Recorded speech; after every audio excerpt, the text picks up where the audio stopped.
بسم الله الرحمن الرحيم. أنا يعني مش عارف مجلس إدارة الزمالك إمتى هيدافع عن أعضاء نادي الزمالك.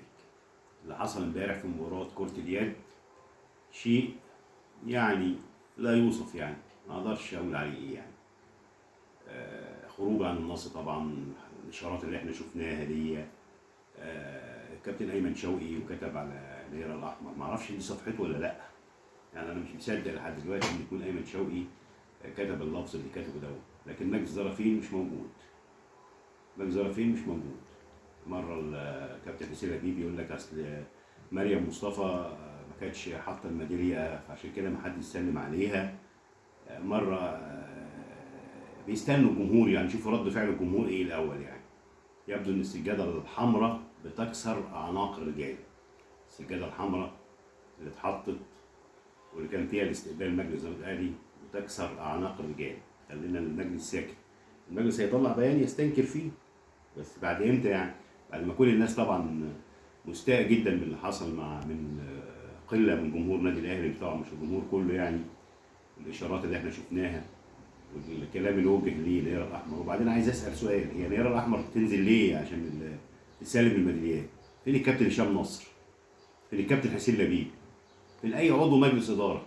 يعني ليه صدرناها هي للمشهد دوت، صدرناها للجمهور. الناس بتهرب. يعني لو كان الزمالك فاز بالبطوله كان هشام نصر ما نزلش، كانت نزلت الهلال الاحمر هي اللي هتسلم الكاس. يعني انت بتهرب ليه؟ بتصدر ليه لست حاجه زي كده؟ او يعني حاجه غريبه جدا يعني. احنا عندنا مجلس قيود للاسف الشديد، مجلس ما بيدافعش، مجلس بيتكلم بس، مجلس بيقول ان احنا مش اصحاب الصوت العالي، احنا بنعرف ناخد حقنا ازاي. طب ماشي، طب انت حتى خدت حق مريم مصطفى ازاي؟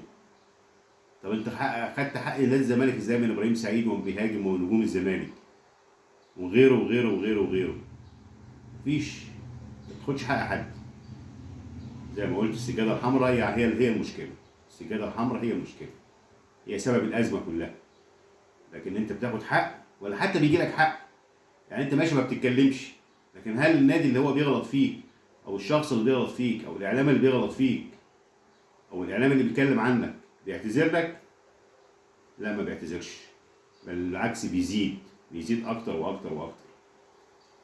فين بقى حق الهلال الاحمر واللي اتعرضت، كل اللي اتعرض له، اللي هي اتعرضت لموقف غريب جدا. يعني انت نزلتها حطيتها في وش المدفع وهربت. فطبعا احنا مش هنتكلم بقى يعني صرف النظر بقى عن الفشل في ملف العاب الصالات و23 بطوله لحد دلوقتي والمواقف الكتيره، وان يعني حتى نهائي الدوري ما شفناش فيه رئيس نادي الزمالك حضر حتى يساند اللعيبه ولا يقف معاهم. في حاجه كتير عايزه اعاده نظر. اما بقى ان واحد بيقول لك انا صحيت من النوم مش عارف كذا، والتاني يقول لك انا مش عارف ايه، ده مش هينفع يا جماعه. لازم يكون في حاجه رسمي، حاجه رسمي. اللي صحي من النوم حد قال له نام متاخر ولا نام بدري ولا غيره ولا غيره ولا غيره؟ ف يعني موقف غريب من مجلس اداره الزمالك، ان هو حد من اعضائه، يعني عضو مجلس اداره، ما بتدافعش عن عضو مجلس ادارتك. وانا متاكد طبعا انها هتدافع، بس مش دلوقتي يعني. لما الهجوم يكتر شويه والناس تضغط اكتر هيطلع بيان جميل لطيف عاطفي رومانسي زي ما بيطلع كل مره يعني. شكرا.